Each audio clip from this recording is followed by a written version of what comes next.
Hello everyone. Today, we're diving into the technology behind the Windows command CHKDSK and its practical uses.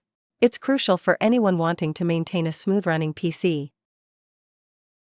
CHKDSK, or check disk, is a command-line utility in Microsoft Windows.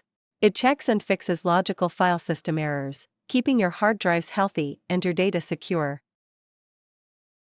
How does CHKDSK do its job? It scans the file system and metadata on a volume for errors, both logical and physical, ensuring everything is in order.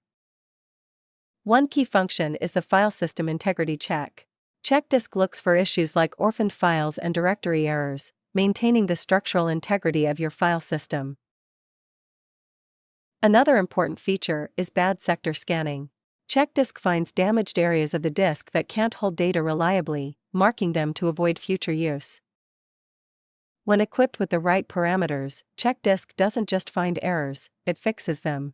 It can recover data from bad sectors and reallocate disk space correctly. Let's talk parameters.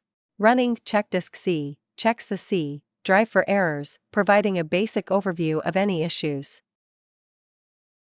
Using CHKDSK C/F allows the utility to fix errors it encounters.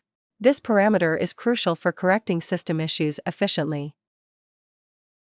For a deeper scan, CHKDSK C/R finds bad sectors and recovers readable information, a thorough process that can salvage your data.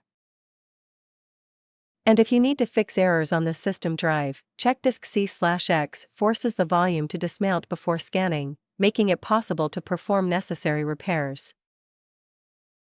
Now, why use CHKDSK? Regular maintenance, post-crash recovery, and solving disk performance issues are all perfect scenarios for this tool.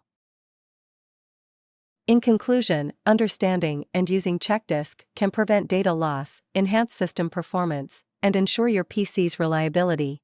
That's all for today, and remember, keep your systems healthy and running smoothly.